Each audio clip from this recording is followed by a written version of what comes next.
Salve família vascaína, Lineker na área aqui no canal, seja bem-vindo ao nosso vídeo na manhã desse domingo. Você é o nosso convidado especial, então fique no vídeo até o final. Na edição dessa manhã, a gente vai falar bastante sobre o distanciamento entre o clube associativo e a Vasco SAF, relação em que o Pedrinho tenta articular para tentar alguma autonomia dentro do futebol do clube, coisa que vem sendo extinta dentro da Vasco SAF. Vamos falar também sobre mercado da bola, né? Nomes que podem sair e também que podem chegar. Vale lembrar que dia 1º de abril abre-se aí a janela doméstica, mas parece que a 777 Partners está de olho na janela do meio do ano e como a empresa americana vai tratar o futebol do clube sem um diretor executivo. Vamos falar muito sobre essas questões, mas antes da gente começar, deixa o joinha, que ajuda a gente pra caramba, é rapidinho ali embaixo. E corre lá nos comentários para deixar a sua opinião, que é a base aqui do nosso trabalho. E não esqueça dos nossos pacotes com a Trip Tour, viagens para o Brasil inteiro, inclusive para jogos do Vasco com ingresso e hospedagem. Eu tenho uma novidade muito legal para você que quer acompanhar jogos do Vasco aqui em São Januário e também fora de casa. A Trip Tour está trazendo um pacote muito legal onde você não vai se preocupar com nada. Exatamente, você vai estar viajando com ingresso, tour da colina para pisar no gramado de São Januário, hospedagem e a sua passagem aérea. Também tem para jogos fora de casa, onde a Trip Tour vai colocar você no nosso voo, no mesmo voo, para você dar uma entrevista aqui para o canal Hoje Vascaínas e também para o canal Mário Coelho Vasco. Vai passar nas nossas redes proporcionados pela Trip Tour. Entre em contato com @viaja com a Renata da Trip e olha, não deixe de entrar em contato para comprar o seu pacote para os Jogos do Gigante da Colina. Aqui você tem tudo sem nenhuma preocupação.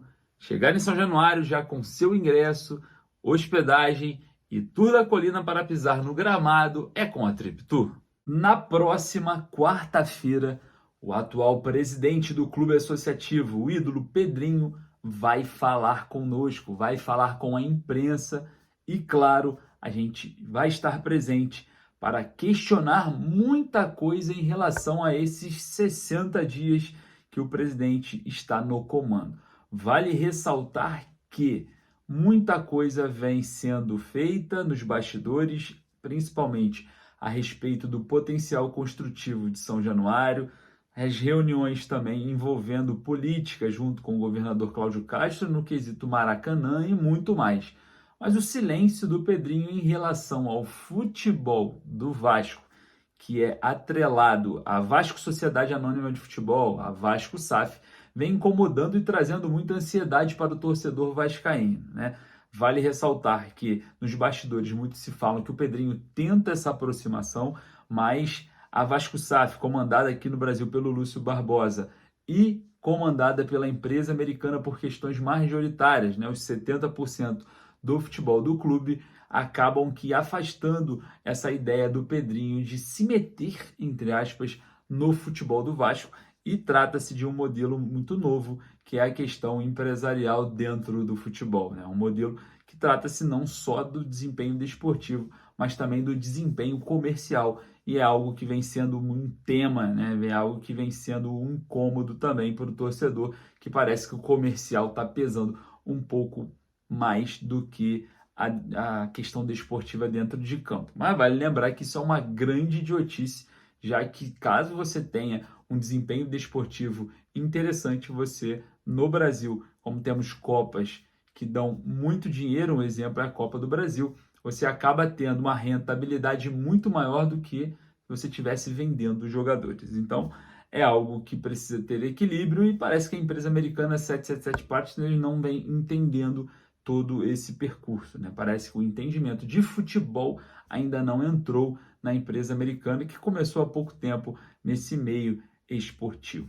Enfim, existe esse distanciamento entre o clube associativo e a Vasco SAF, algo que precisa ser sanado, porque é algo que afasta um jogador, ex-jogador Pedrinho, ídolo e presidente, que sabe muito de campo e bola, né? Era um dos destaques do comentarismo no Brasil, saindo e não tendo aí a extração, né? A Vasco SAF, futebol do Vasco, não tendo a extração do que há de melhor no atual presidente do clube associativo. Então é algo que precisa ser detalhado, é algo que precisa ser conversado e é algo que precisa ser literalmente resolvido. Já que não temos comando no futebol, seria agora o momento do Pedrinho se aproximar dentro desse quesito, dentro dessa questão na Vasco SAF?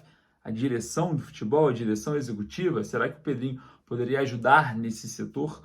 Eu acho que sim, mas precisa ter um entendimento o quanto antes dentro dessas questões burocráticas que dividem os dois poderes do futebol, 30% do clube associativo e 70% da 777 Partners. Enfim, vamos ver, né? Porque a movimentação em busca de um novo diretor executivo não é prioridade.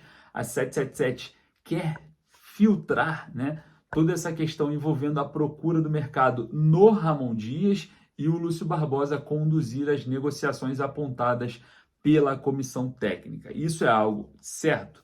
Sim, só que a articulação que um diretor executivo tem no mercado não é a mesma que o CEO da Vasco SAF, Lúcio Barbosa, terá, já que a agenda, o network não são os mesmos, né? Até a forma de conduzir negociações para que não se gaste muito em custo-benefício ou até mesmo em algo que não traga muito retorno. Agora, consultar a comissão técnica, na minha opinião, é o scouter dos scouters.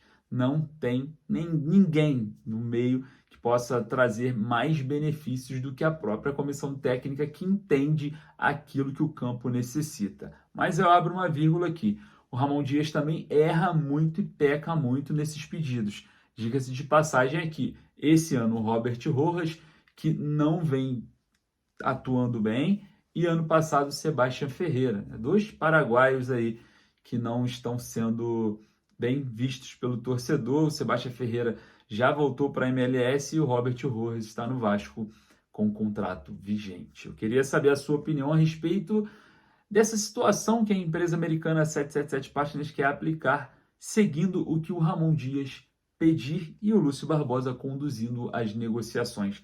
De tudo não é ruim, mas a gente precisa ter um profissional com network para que agilize e negocie de forma otimizada essa questão que é muito importante, que é o mercado da bola. Falando em mercado da bola, o Vasco pretende, nessa janela de abril, a janela doméstica, negociar alguns nomes, tá? A fim de abrir na folha salarial espaço para outros jogadores. E muito se fala aí de 4 nomes que podem sair. O primeiro, o atacante Rossi, que tem contrato com o Vasco até o final desse ano, jogador de 30 anos de idade, não vem sendo muito aproveitado pela comissão técnica, já entrou no ano de 2024 em algumas ocasiões, mas claramente não interessa de forma imediata Ramon Dias e Emiliano. O jogador pode ser emprestado e no meio do ano agora já assinaram pré-contrato com outra equipe.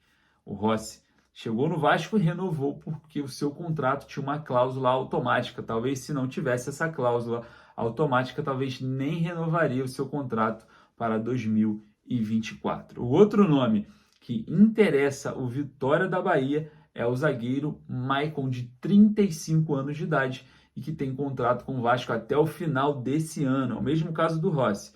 Caso saia no meio do ano, já pode assinar um pré-contrato com qualquer equipe. O certo é que o Vitória quer o jogador em definitivo, ofereceu para o staff do atleta 2 anos de contrato e parece que o Maicon, por ser um líder do atual elenco, não se movimentou de uma possível saída já na janela que estava no início do ano. Agora, essa questão envolvendo essa intertemporada já é algo que o jogador para pensar, e a janela agora doméstica pode ser perigoso perder o zagueiro Maicon, que para a equipe é muito importante, é um líder e todos nós sabemos disso, né?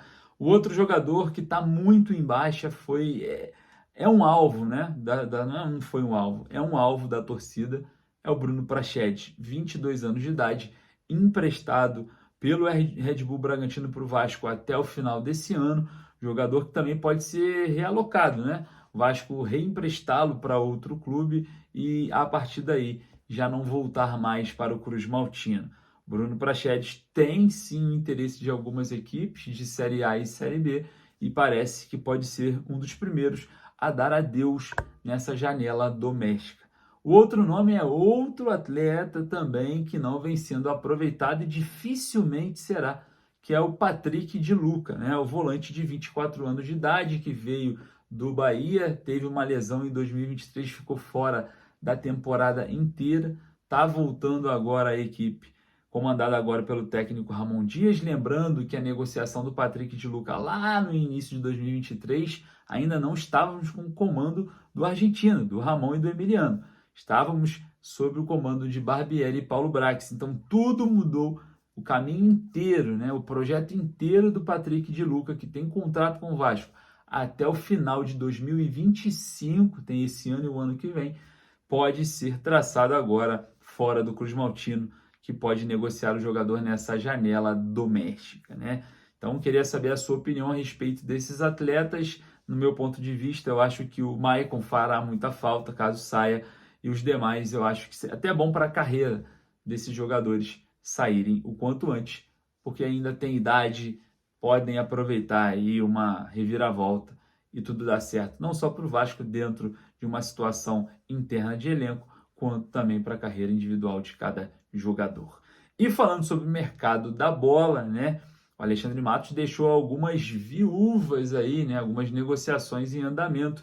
E uma delas é um pedido do técnico Ramon Dias, mas para a janela do meio de ano, que é o atacante do Talleres, da Argentina, o Ramon Sosa. Exatamente, um jovem de 24 anos de idade, altamente valorizado no mercado, um paraguaio, vale atualmente 8 milhões de euros, tem contrato com o Talleres até dia 31 de dezembro de 2026. O Talleres não quer emprestar o jogador, quer negociar de forma definitiva. E outra, né?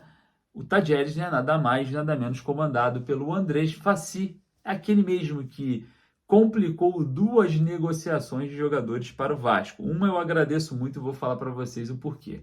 A primeira foi do Diego Valois. No ano passado, início de 2023, o Vasco estava de olho no jogador e o Andrés Fassi, presidente do Talleres, disse que não negociaria o jogador por menos de 32 milhões de reais naquela ocasião, porque o Diego Valois seria o segundo Darwin Núñez, né? E não aconteceu. A outra negociação que eu agradeço muito ao Andrés Fassi foi no atacante Michael Santos, naquela ocasião artilheiro junto com Pablo Verratti do campeonato argentino. Naquela ocasião, o Michael Santos negociava com o Vasco, era a segunda opção, a primeira era o Diego Costa, a segunda era o Michael Santos, a terceira era o Pablo Verratti. O Diego Costa foi para o Botafogo, o Michael Santos na negociação já estava quase certa com o Vasco, o Talleres pediu garantias financeiras, garantias bancárias para negociar o jogador, que naquela ocasião o Vasco tinha problemas com o Atlético Mineiro, com o Nacional do Uruguai na questão do Puma Rodrigues, entre outros clubes que o Vasco tinha aí atrito por conta de falta de pagamento. Naquela ocasião, o Talleres, né, comandado pelo Andrés Fassi, só liberaria o Michael Santos caso existisse garantias bancárias, garantias de pagamento, algo que afastou o Vasco, a relação entre os clubes, e o Gigante da Colina foi na terceira opção, que é hoje o Pirata da Colina, o argentino Pablo Verratti. Agora o Vasco volta novamente, olhando, né, para jogadores do Talleres que tem sim aí fama de revelador de muitos bons atacantes, e hoje o Ramon Sosa, que já foi alvo do Vasco ano passado, e o Andrés Fassi simplesmente falou que o Sosa jogaria a Premier League e acabou que não foi negociado para a Europa. Agora o Vasco volta a olhar a pedido do Ramon Dias para a janela do meio de ano do paraguaio de 24 anos. Eu queria saber a sua opinião a respeito de todos esses assuntos. E claro, não esqueça de deixar o like e ir lá nos comentários deixar a sua opinião. Eu vou ficando por aqui, daqui a pouco eu volto com mais e mais notícias. Forte abraço, saudações vascaínas.